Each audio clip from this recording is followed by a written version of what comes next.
رحم اللہ من قرأ الفاتحہ۔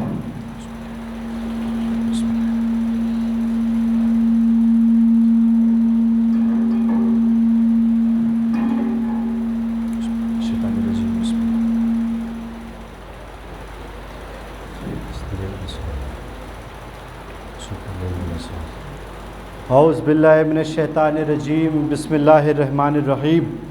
حسبنا اللہ و نعم الوکیل، نعم المولا و نعم النصیر۔ الحمد للہ الذی ہدانا لہذا وما كنا لنہتدی لولا ان ہدانا اللہ، لقد جاءت رسل ربنا بالحق۔ الصلاۃ والسلام و رسول الثقلین جد الحسن والحسین ابی القاسم محمد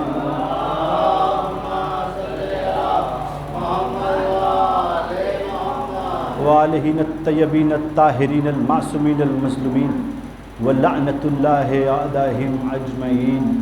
اما بعد فقد قال وتعالى وقوله الحق وما تشاءون الا ان یشاء اللہ۔ صلوات پڑھے آپ حضرات۔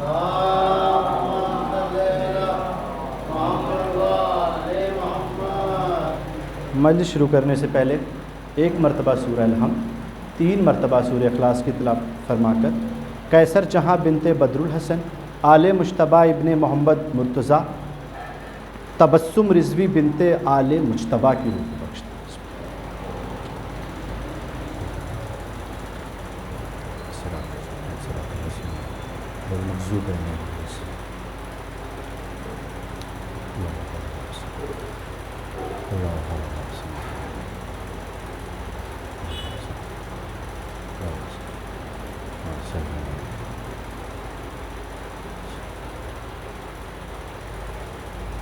صلوات پڑھیں آواز بلند۔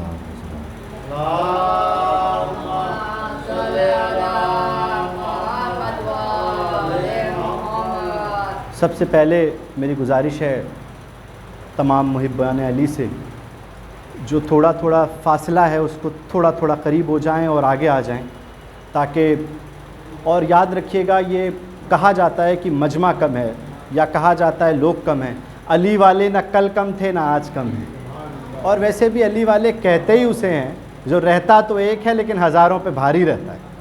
اور اس کی مثال آپ جو ہیں وہ ایران سے دیکھ سکتے ہیں، ایک علی والا ہے لیکن پورے کے پورے سارے ملکوں پہ بھاری پڑا ہے، ایک علی والا، تو ایک علی والا سب پہ بھاری ہوتا ہے، یہ مثال ہے۔ دوسری چیز جو میں آپ کے سامنے عرض کروں، خطابت کی دنیا میں جب میں نے قدم رکھا تو وہ آج ہی کا دن تھا۔ جمشید صاحب سنیے گا اس بات کو، خطابت کی دنیا میں جب میں نے قدم رکھا تو وہ آج ہی کا دن تھا۔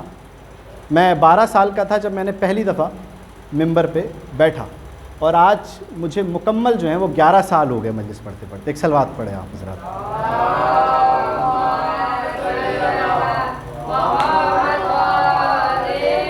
میں مولانا صاحب سے گزارش کروں گا وہ اندر تشریف لے آئیں، آپ کی بہت محبت ہے، اور اس مجمع کو دیکھتے ہوئے آج کا موضوع میرا ایسا رہے گا کہ آپ سب کے ذہن عالی میں جائے گا۔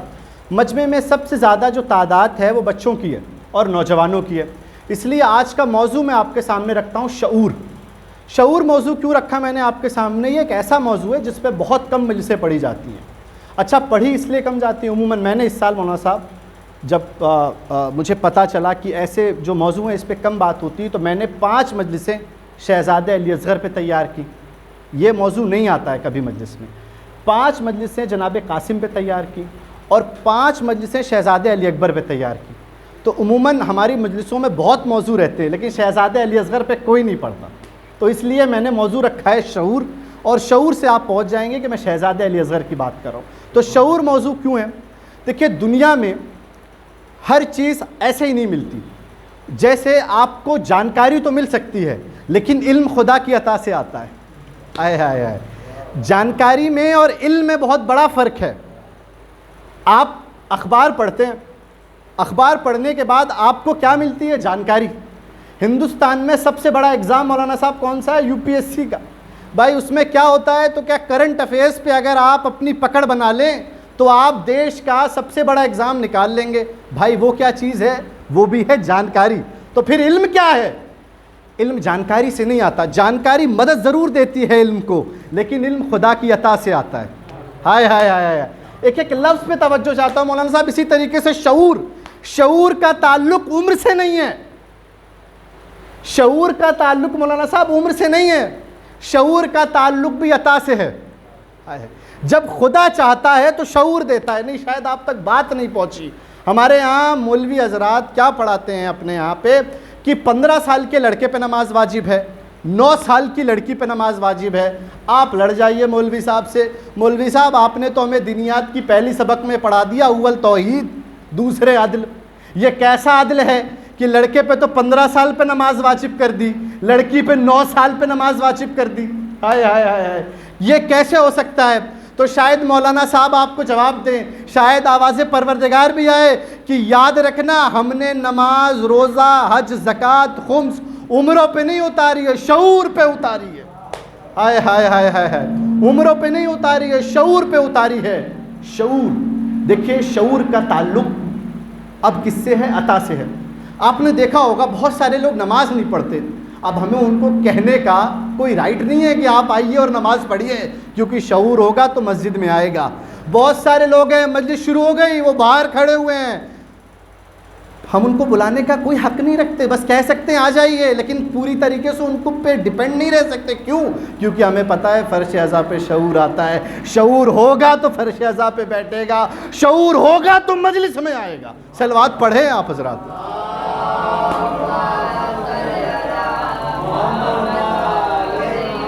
اس کی ایک اور دلیل مولانا صاحب، ایک اور دلیل بڑی خوبصورت، شعور کا تعلق عمر سے نہیں ہے۔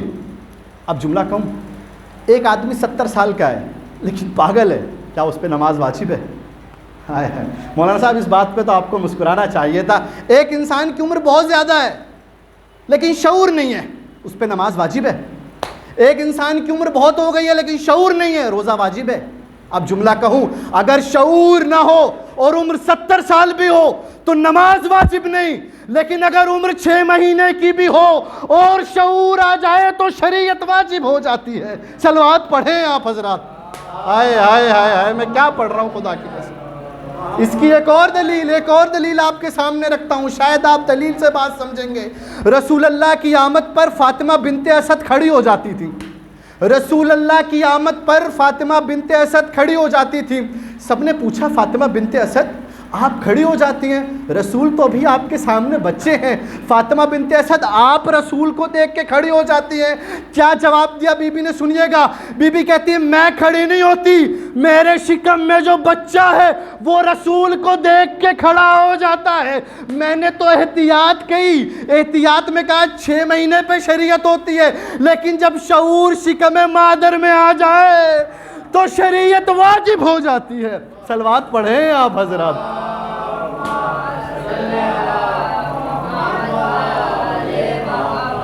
شعور انسان کو قابل بناتا ہے، شعور انسان کو عقل مند بناتا ہے۔ دیکھیں 3 طریقے کے مولوی ہوتے ہیں، ایک وہ مولوی ہوتا ہے جو پڑھ کے مجلس پڑھتا ہے، ایک وہ مولوی ہوتا ہے جو سن کے مجلس پڑھتا ہے، لیکن ایک وہ مولوی ہوتا ہے جو وقت کو دیکھ کے مجلس پڑھتا ہے نا۔ آگے آنے والے وقت میں کیا ہوگا، آنے والا وقت کیسے پتہ چل رہا ہے اسے؟ شعور۔ ہائے ہائے ہائے ہائے۔ اب میں جملہ کہوں، آپ کے ہاں 70 سال کے عمر کے انسان پر ایک کتاب نہیں ملے گی، ہمارے ہاں 6 مہینے کے اصغر پہ لاکھوں کتابیں موجود ہیں۔ ہائے ہائے ہائے ہائے، میں کیا پڑھ رہا ہوں خدا کی قسم۔ تو شعور، اب شعور آپ کو کیا کرتا ہے؟ شعور آپ کو فیوچر دکھاتا ہے۔ اب آپ کے سامنے مثال 2 طریقے کے بچے ہوتے ہیں، ایک وہ ہوتا ہے جو 12th میں ہی سمجھ جاتا ہے کہ مجھے کیا کرنا ہے لائف میں، آگے کیا ہو رہا ہے، اس کے اندر شعور ہے۔ ایک وہ بچہ ہوتا ہے جو اپنی لائف میں پریزنٹ میں رہتا ہے، مستقبل اسے دکھائی نہیں دیتا، تو جو پریزنٹ میں فیوچر کو دیکھ لے اس کے اندر شعور ہے۔ ارے میں کیا پڑھ رہا ہوں خدا کی قسم، میں کیا پڑھ رہا ہوں۔ اب جملہ کہنے جا رہا ہوں، یاد رکھیے گا، ہندوستان نہیں بلکہ پوری دنیا کی پالیسی کیا ہے، دنیا کی پالیسی کیا ہے سنیے گا۔ دنیا کا ہر ملک یہ کہتا ہے ہمارا فلانے سے دوستی ہے، ہماری فلانے سے دوستی ہے، ہماری فلانے سے دوستی ہے۔ دنیا کا ہر ملک دوست کو پہچانتا ہے، ایران دشمن کو پہچانتا ہے۔ ہائے ہائے ہائے، خدا کی قسم کیسے سن رہے ہیں آپ؟ اسے شعور کہتے ہیں۔ شعور ہوتا ہے تو انسان پریزنٹ میں فیوچر دیکھ سکتا ہے، شعور ہوتا ہے تو انسان حال میں مستقبل دیکھ سکتا ہے۔ تو شعور کیا چیز ہے؟ شعور انسان کو قابل بناتا ہے، شعور انسان کو عالم بناتا ہے۔ جب شعور آتا ہے نا، میں نے آپ کے سامنے 2 چیزیں رکھ دی، علم اور شعور۔ یہ دونوں چیزیں عمر کا اس سے تعلق ہی نہیں ہے، اس کا عطا سے تعلق ہے۔ اب آپ کہیں گے مولانا صاحب دیکھیے مجلس ہونی چاہیے تو قرآن سے ہونی چاہیے، عموماً ہمارے ہاں یہی ہے کہ جتنی بھی بات پڑھی جاتی ہے تو قرآن سے۔ قرآن میں 5 بچے ایسے ہیں جن کا خدا نے ذکر کیا ہے کہ ہم نے انہیں بچپنے میں شعور دے دیا۔ اب ایسی مجلسیں بھی سننے کی عادی رکھیے، آپ صلوات پڑھیں آپ حضرات۔ دیکھیے میری مجبوری ہے کیونکہ میرے سامنے مدرسے کے طلاب ہیں اور بچے ہیں۔ میں نے اپنی زندگی میں کبھی یہ کوشش نہیں کی تھی کہ میں شہزادے علی اصغر پہ خمسہ پڑھوں، لیکن میں نے کوشش کی تو ایسا موضوع آپ کے سامنے آیا۔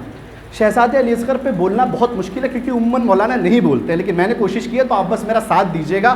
اتنی گرمی میں پڑھ رہا ہوں، شیروانی جو ہے وہ ٹیمپریچر کو اور بڑھا رہی ہے، پنکھا جو ہے وہ کولنگ اتنی نہیں دے رہا ہے، اور اتنا سخت موضوع شعور اور موضوع شہزادے علی اصغر۔ آپ سوچ رہے ہیں میرے اوپر کتنی ذمہ داریاں ہیں، لیکن میں آپ کو دیکھ کے اس لیے پڑھ رہا ہوں کیونکہ مجھے دکھائی دے رہا ہے کہ مومنین تو اتنے ہیں، لیکن جو اینڈ تک جنات بیٹھے ہیں نا، جو فرشتے بیٹھے ہیں نا، اور جو لوگ بیٹھے ہیں وہ بھی اس مجلس کو سننے آئے ہیں، اور یہ ہمارا عقیدہ ہے، یہ میں ایسے ہی نہیں کہہ رہا ہوں۔ تو شعور 5 بچے قرآن میں ہیں جن کے لیے ذکر ہے، جن کے لیے خدا کہتا ہے کہ ہم نے انہیں بچپنے میں شعور دے دیا۔ پہلا بچہ کون ہے؟ سورہ بروج کی تفسیر سے واقعہ پیش کر رہا ہوں۔ دیکھیے بادشاہ جو پرانے زمانے کے تھے ان کی بادشاہت چلتی تھی جادو کے بنا پہ، مطلب جب تک جادو رہتا تھا بادشاہ کی بادشاہت رہتی تھی، جب جادو ختم ہو جاتا تھا بادشاہ کی بادشاہت ختم ہو جاتی تھی۔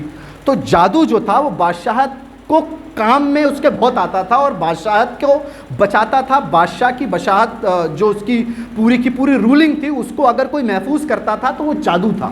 اتنا زیادہ جادو کا بادشاہت پہ رول تھا۔ اب جب جادوگر بوڑھا ہونے لگا تو اس نے سورہ بروج کی تفسیر سے واقعہ پڑھ رہا ہوں، مدرسے کے طلاب بیٹھے ہیں اس لیے میں پہلے ریفرنس بھی دے دیتا ہوں آپ کے سامنے۔ بادشاہ کے سامنے جادوگر آیا اور آنے کے بعد کہتا ہے بادشاہ سلامت، میں بہت ضعیف ہو گیا ہوں اور آپ چاہتے ہیں اگر آپ کی بادشاہت بچی رہے تو مجھے ایک ایسا بچہ دے دیجئے جس کو میں جادو سکھا سکوں، کیونکہ جب تک جادو رہے گا تیری بادشاہت رہے گی۔ آئے آئے آئے، جب تک جادو رہے گا تیری بادشاہت رہے گی۔ اب جیسے ہی بادشاہ نے سنا کہا ٹھیک ہے میں تمہیں ایک بچہ دیتا ہوں۔ بادشاہ نے ایک بچہ دیا اور جادوگر سے کہا اس کو جادو سکھا، اور جب یہ جوان ہو جائے تو اسے بادشاہ کو دے دینا، بادشاہ کی بادشاہت بھی بچی رہے گی اور تیرا جادو بھی بچا رہے گا۔ بچے کو بادشاہ نے جادوگر کیا بھیج دیا، لیکن ہوتا یہ تھا، اب آپ میری طرف دیکھیے گا، یہ تھا جادوگر کا گھر اور یہ تھا بادشاہ کا گھر یعنی محل، اور بیچ میں پڑتی تھی ایک عبادت گاہ جس میں توریت، زبور، انجیل کا پورا ایک حافظ جو تھا وہ وہاں پر تقریریں کرتا تھا۔ اب بادشاہ جیسے ہی دربار سے نکلتا تھا تو بیچ میں اس کو ملتا تھا کیا؟ وہاں پر وہی توریت، زبور، انجیل کا حافظ جو اپنی چیزوں کو بتانا شروع کرتا تھا کہ خدا یہ ہے، خدا یہ ہے، خدا یہ ہے، اور ادھر پڑتا تھا جادوگر کا گھر۔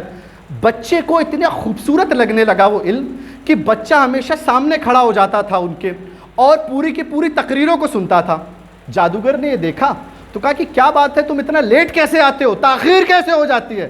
بچہ ایک دن جواب نہیں دے پایا۔ اب وہ اسی حافظ کے پاس گیا اور جانے کے بعد کہتا ہے یہ جادوگر مجھے پکڑ لیتا ہے، کہتا ہے لیٹ کیسے ہو جاتے ہو۔ اب ایسا نہ ہو کوئی بچہ جو ہے وہ مجلس سے سیکھ کے نہیں، میں ایک مثال دے رہا ہوں۔ تو ان حافظ نے یہ کہا کہ جب بھی جادوگر کے پاس جایا کرو کہو دربار میں لیٹ ہو گیا تھا، اور دربار میں جایا کرو تو کہو جادوگر نے لیٹ کر دیا تھا۔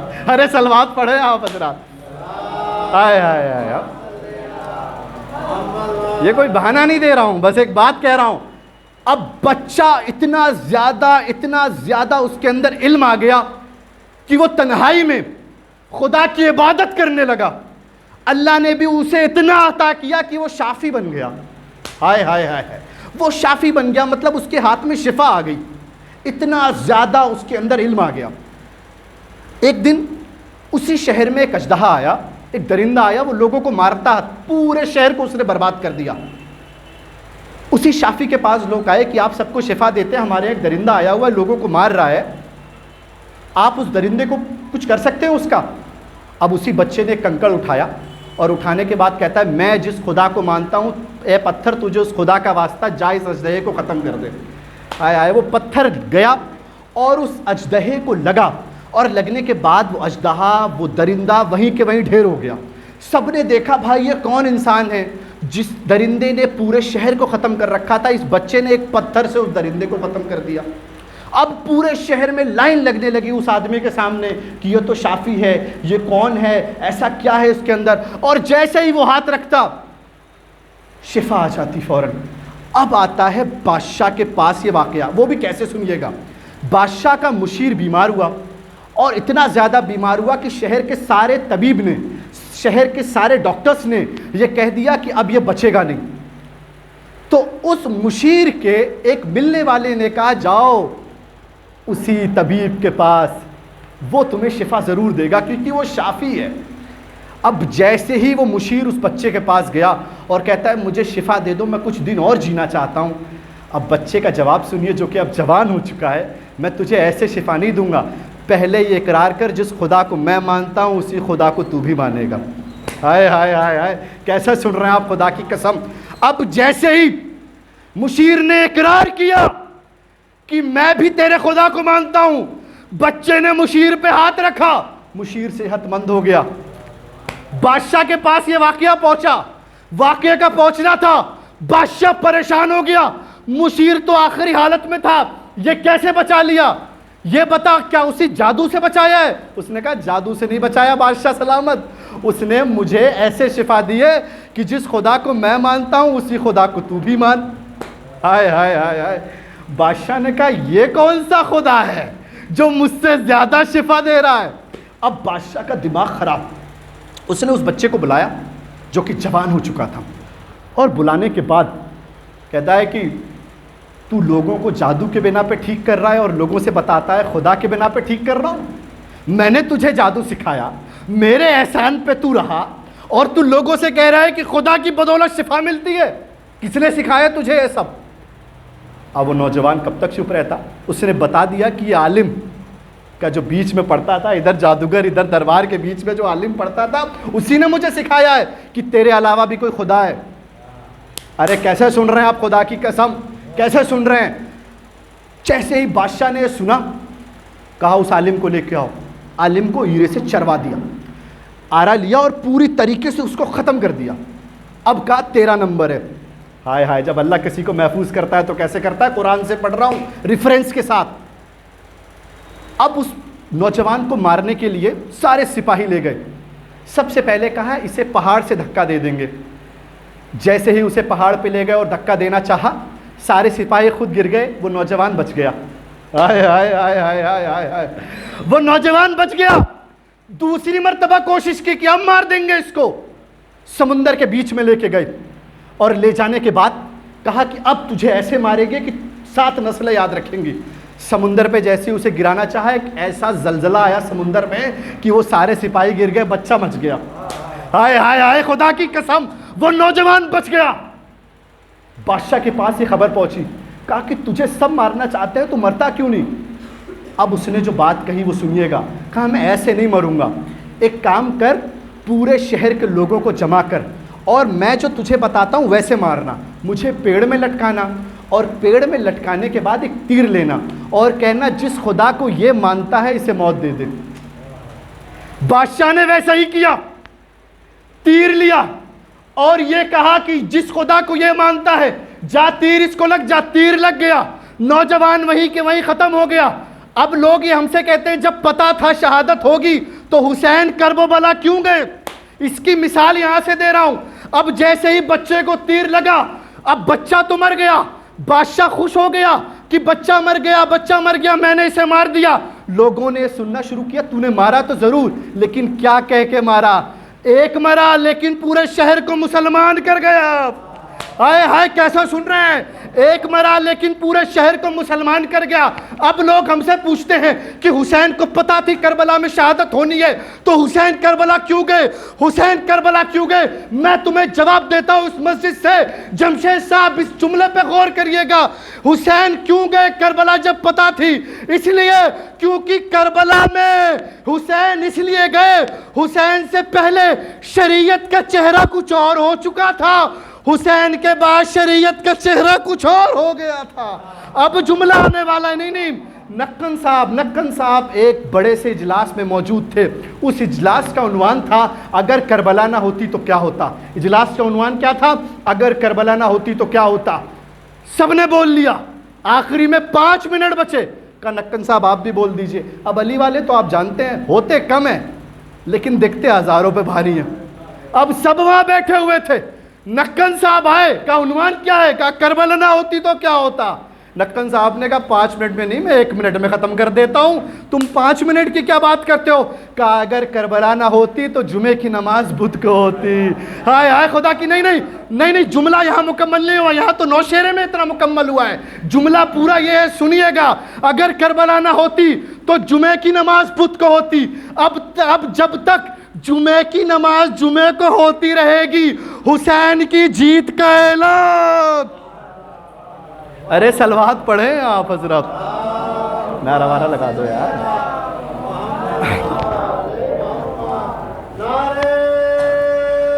نہیں بیٹا پانی.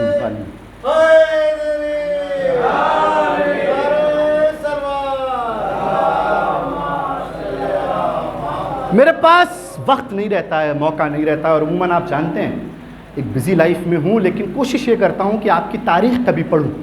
آپ اگر اپنی تاریخ پڑھنے پہ آ گئے تو آپ خون کے آنسو رونے لگیں گے. تشیع کی ایسی تاریخ ہے. آپ کو دیواروں میں چنوایا گیا، آپ کو قتل کرنے کے بعد ناشتہ کیا گیا، آپ کو پوری طریقے سے، اور یاد رکھیے گا ایسی بات کر رہا ہوں، آپ میری بات چیک کر لیجئے گا.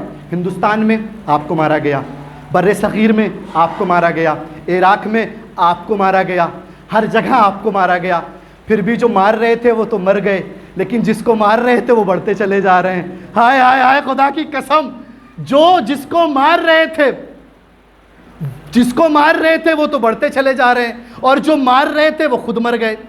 ہائے ہائے. اب اس کی ایک اور مثال دینے لگا ہوں میں. دیکھیے ایسا کیوں ہوتا ہے کہ شیعہ جو ہیں وہ بڑھتے چلے جا رہے ہیں. آپ نے دیکھا نا، جن کو پوری دنیا نے چاہا کہ ہم ختم کر دیں وہ بڑھتے کیوں چلے جا رہے ہیں. اس کی مثال دوں میں آپ کو. اس کی مثال آپ ایک بہت خوبصورت مثال مجھ سے لیجئے. جناب عبد المطلب کون تھے؟ مکے کے متولی. ابرہہ کا لشکر آیا، اور آنے کے بعد ابرہہ کے لشکر نے کہا ہم ڈھا دیں گے. عبد المطلب کو بلایا، کہا کہ ہم چاہتے ہیں تم آؤ. عبد المطلب آئے. کہا ابرہہ کا لشکر کیا کہہ رہے ہو تم؟ کہا کہ ہم نے پورے مکے کو گھیر رکھا ہے. عبد المطلب نے خاموشی سے سنا، اور سننے کے بعد کہا میرے اونٹ مجھے واپس کر دو، کیونکہ جو جس کا وارث ہوتا ہے وہ اسے بچاتا ہے.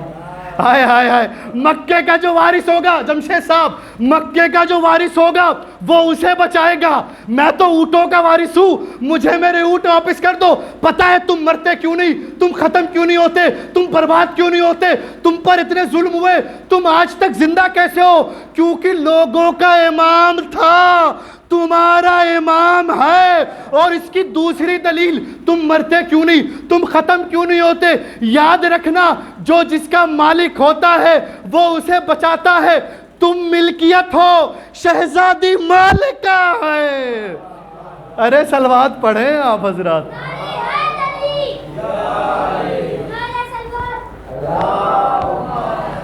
اللہ. جو جس کی ملکیت ہوتا ہے وہ اسے بچاتا ہے. وقت نہیں ہے، مجھے 5 بچے پڑھنے. ٹائم کتنا ہو گیا بھائی؟ ٹائم تھوڑا میں دیکھ لوں. جمشید صاحب کتنے منٹ اور پڑھتے رہے آپ؟ کل کی پوری چیز پوری کرنی ہے. ایک سلوات پڑھے آپ حضرات.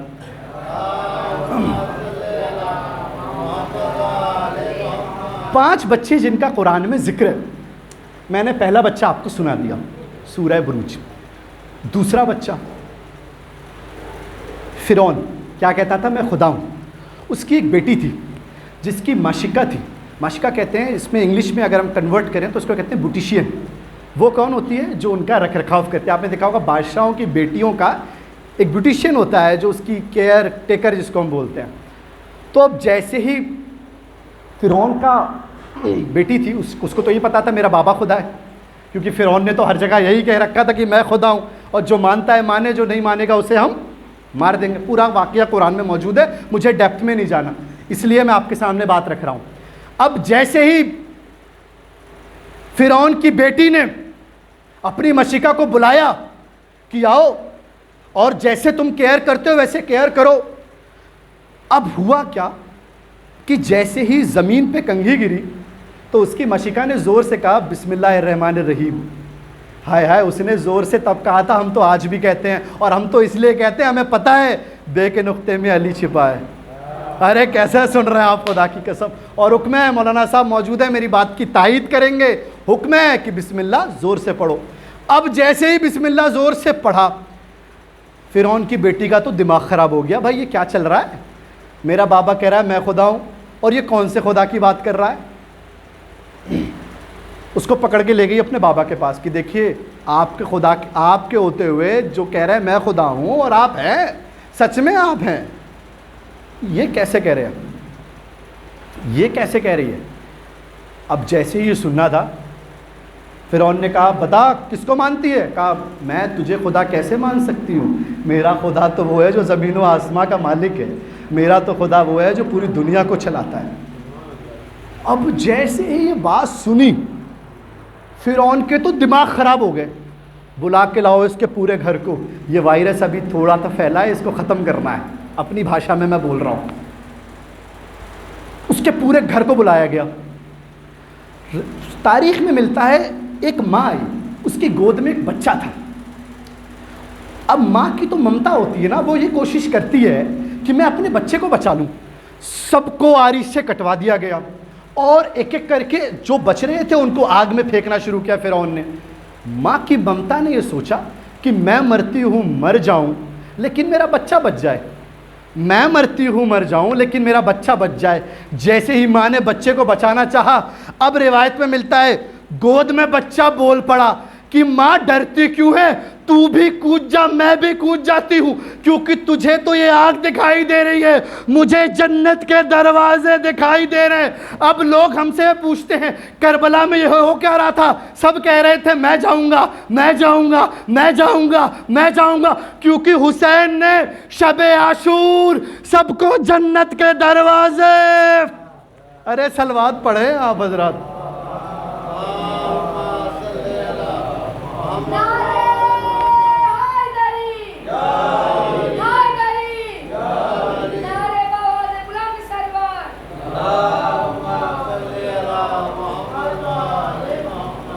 ہائے ہائے ہائے، یہ ہے تاریخ۔ اور ایک جملہ، کیونکہ نعرہ لگایا ہے اور نعرے کی بھی اپنی ایک تاریخ ہے، اور یہ تاریخ کو پڑھنا چاہیے، اور ہر مسلمان کو ضروری ہے کہ ہمارے نعرے کی تاریخ سنیں۔ ہم دنیا کی وہ واحد قوم ہے جس کے پاس خود کا نعرہ ہے۔ مولانا صاحب بالکل ایک دم میں بنا اس کے کہہ رہا ہوں شیورٹی کے ساتھ، ہم دنیا کی وہ واحد قوم ہے جس کے پاس خود کا نعرہ ہے، ورنہ ایک ایسا ملک ہے جس نے اپنی گلی بنا لی، محلہ بنا لیا، ملک بنا لیا، بارڈر بنا لیا، لیکن ایک نعرہ نہ بنا سکے، ایک نعرہ نہیں بنا سکے۔ مولانا صاحب اس کی بھی تاریخ ہے۔ اب ہوا یہ، اب نعرے پہ اس لیے میں تھوڑا سا نعرے پہ بول دوں تاکہ جو ہمارے نوجوان ہیں، جو ہمارے بچے، ان میں جوش آئے۔ یاد رکھیے گا، ایک ایسا ملک ہے جو ہندوستان کے مقابلے بار بار آیا، ملک بہت چھوٹا سا ہے، میں نام نہیں لوں گا، لیکن آپ سمجھ جائیں گے میں کس ملک کی بات کر رہا ہوں، کیونکہ ہم اس ملک میں رہتے ہیں جس نے چاند پہ جھنڈے کو گاڑا ہے، اور وہ ملک ہے جس کے جھنڈے پہ چاند ہے۔ تو آپ سمجھ جائیے میں کس ملک کی بات کر رہا ہوں۔ اس ملک نے سوچا کہ ہم جو ہیں وہ جنگیں کیوں ہار رہے ہیں اتنی زیادہ، تو ان کے مشیر نے یہ کہا کہ بھائی ایسا ہے، جنگیں ایسے نہیں جیتی جاتی، جنگیں جیتی جاتی ہیں نعروں سے، اور پہلے تم نعرہ بناؤ پھر مقابلے میں آنا۔ انہوں نے پوری میٹنگ بٹھائی، اور میٹنگ بٹھانے کے بعد یہ کہا کہ اب ہم نعرہ بنائیں گے، اور جب تک نعرہ نہیں بن جائے گا تب تک ہم ٹیبل سے اٹھیں گے نہیں۔ 3 گھنٹے ہو گئے، نعرہ نہیں بنا، کیونکہ نعرہ بنانے کے لیے ضرورت پڑتی ہے کیریکٹر کی۔ علی جیسا کیریکٹر ہو تو لے آؤ، ہائے ہائے ہائے ہائے ہائے۔ اور میں بڑے اسٹیجز میں اس بات کو بولتا بھی ہوں کہ وشو کے سب سے بڑے ودوان ویکتی نے کہا، تو لوگ کہتے ہیں ودوان ویکتی، علی سے بڑا کوئی ودوان ہے تو لے آؤ۔ صلوات پڑھیں آپ حضرات۔ تو نعرہ نہیں بنا، نعرہ نہیں بنا، پریشان ہو گئے۔ انہوں نے ایسا کہا کہ اب نعرہ کیوں نہیں بن رہا، تو 3 گھنٹے بعد ایک انسان کھڑا ہوا اور اس نے 3 نعرے بنائے۔ کرنل زیدی بیٹھے ہوئے تھے پیچھے، اور بیٹھنے کے بعد ڈانٹ کے اس کو کہا تو نے جس کا نعرہ بنانا ہے بنا لیا، لیکن یاد رکھنا تاریخ میں ذرا اس کے بارے میں یہ بھی پڑھ لینا وہ میدان سے کبھی بھاگا۔ صلوات پڑھیں آپ حضرات، ایک نعرہ مل کے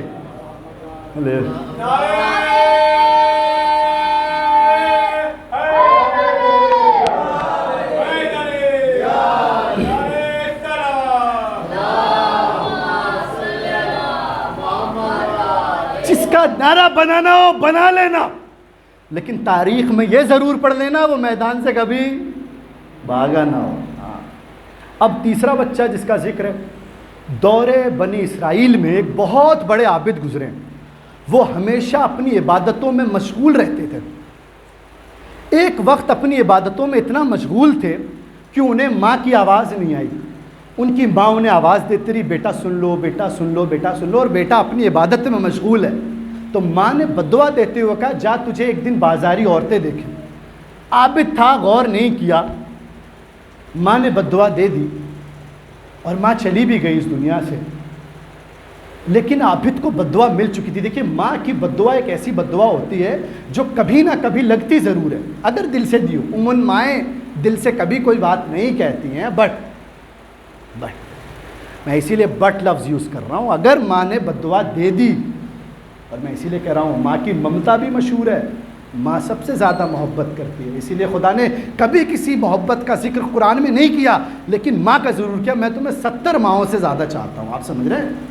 میرے پاس وقت نہیں ہے، انشاءاللہ کبھی اس پہ پھر بات کریں گے، ماں کے اپنے ایک فضائل ہیں، لیکن یہاں مجھے کیونکہ قرآن میں 5 بچے جن کا ذکر ہے کہ اللہ نے انہیں شعور دیا، میں اپنے موضوع پہ لوٹتا ہوں۔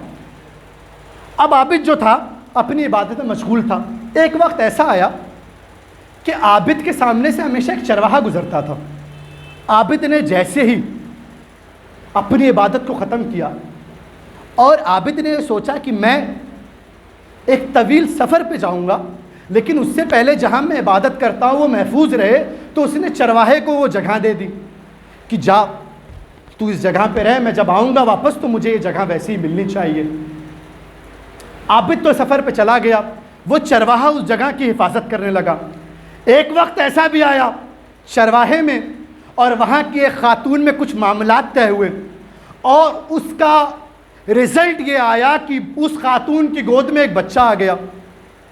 اب اس خاتون کی شادی ہوئی نہیں تھی، چرواہا چلا گیا، عابد پھر سے واپس آ گئے، لوگوں میں یہ شور ہوا کہ یہ تمہاری گود میں بچہ کیسے آیا؟ خاتون نے چرواہے کو بچانے کے لیے عابد پہ الزام لگا دیا۔ ہائے ہائے ہائے ہائے ہائے، چرواہے کو بچانے کے لیے خاتون نے چرواہے کو بچانے کے لیے عابد پہ الزام لگا دیا۔ اب جیسے ہی یہ خبر پورے معاشرے میں پھیلی، لوگوں نے کہنا شروع کر دیا یہ عابد تو بڑی عبادت کرتے تھے، یہ تھے کوئی اور دکھاتے کچھ اور تھے۔ جب پورے شہر میں یہ بات پھیل گئی تو یہ بات بادشاہ کے کانوں میں بھی گئی، اور بادشاہ نے کہا یہ عابد کے بارے میں تو میں نے بھی سنا تھا، یہ پورے دن عبادت کرتا ہے، یہ کون سی خبر میرے کانوں میں آئی ہے؟ عابد کو فوراً دربار میں بلایا جائے۔ اب جیسے ہی عابد کو دربار میں لے جایا گیا تو اسی راستے سے لے جایا گیا جہاں بازاری عورتیں تھیں۔ جیسے ہی بازاری عورتوں نے عابد کو دیکھا، عابد نے ان کو دیکھا، فوراً دماغ میں گیا کہ ماں کی بددعا تھی جو آج لگی ہے، ارے میں کیا پڑھ رہا ہوں خدا کی قسم۔ جیسے ہی عابد دربار میں پہنچنا تھا، پورا دربار بھرا ہوا تھا۔ بادشاہ نے کہا عابد تمہاری کوئی آخری خواہش ہے جو میں پوری کر دوں؟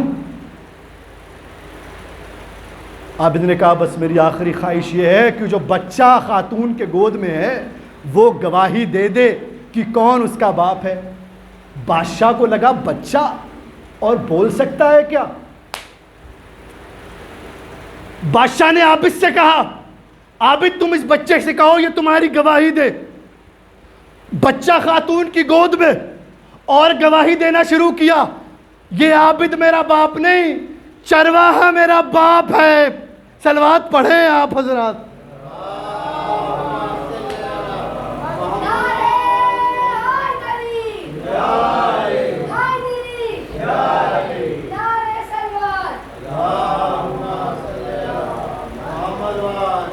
یہ تیسرا بچہ۔ چوتھا بچہ اب کیونکہ یہ واقعہ آپ نے پورا سن رکھا ہے اس لیے میں نہیں پڑھوں گا اور وقت بھی میں آپ کا بہت لے چکا ہوں. چوتھا بچہ کون سا؟ سورہ یوسف. ہائے ہائے ہائے ہائے, سورہ یوسف یاد رکھیے گا. سورہ یوسف میں بہت ساری ہدایتیں ہیں. اس میں ایک ہدایت کون سی ہے؟ جب زلیخا نے یوسف کو 7 دروازوں میں بند کیا تو جب یوسف دروازوں کی طرف بھاگنے لگے تو دروازے اپنے آپ کھلنا شروع ہو گئے. اس سورہ نے ہمیں یہ بتایا کہ اگر تم گناہ کی طرف متوجہ ہو جاؤ اور تمہیں کوئی گناہ کی طرف لے جائے تو گناہ سے دور بھاگتے چلے جانا, اللہ بھی تمہارے راستے کھولتا چلا جائے گا. صلوات پڑھے آپ حضرات.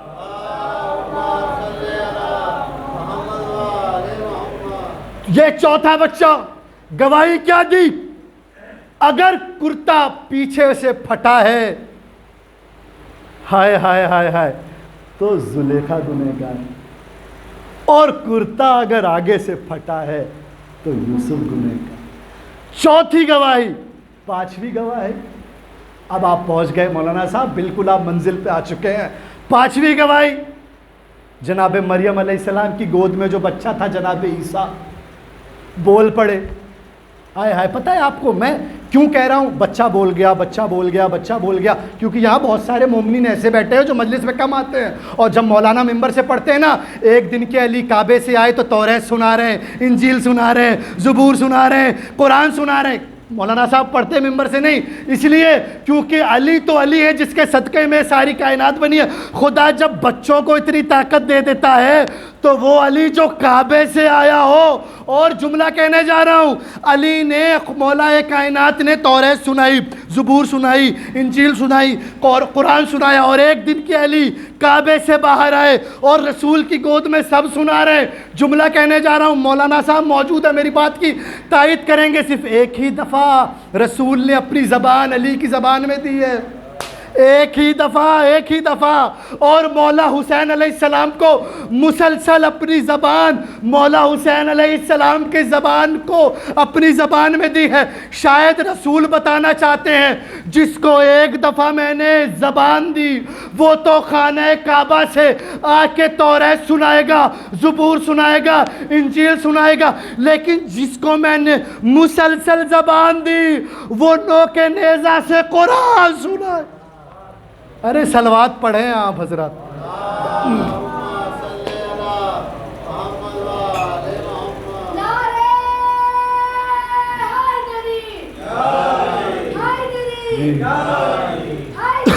ختم کر رہا بھائی, کتنے منٹ ہو گئے؟ ہاں 40 منٹ, آئی تھنک وہ 45 منٹ ہو گئے. کیلکولیٹ کریں, 45 منٹ انف ہے, کیونکہ بڑا وکیل وہ نہیں ہوتا جو اپنے مقدمے پہ 1.5 گھنٹے بحث کرے.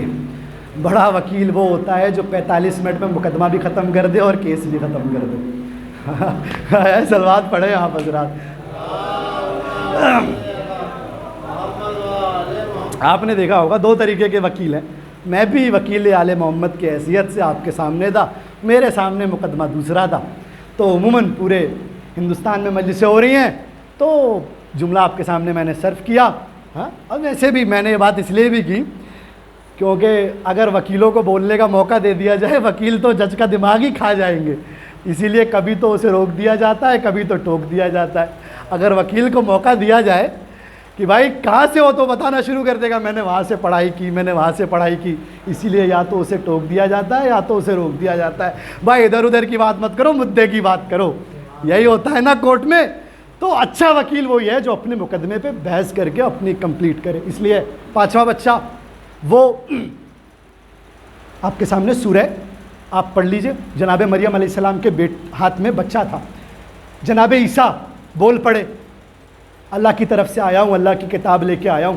لیکن آپ نے ان کی ایک بات غور کی, انہوں نے جب یہ سنا کہ اللہ کی طرف سے آیا ہوں تو انہوں نے پھر جناب مریم سے ان کے بارے میں نہیں پوچھا, کیونکہ وہ جاہل ضرور تھے لیکن انہیں پتا تھا کہ معصوم کو پالنے والا معصوم ہوتا ہے.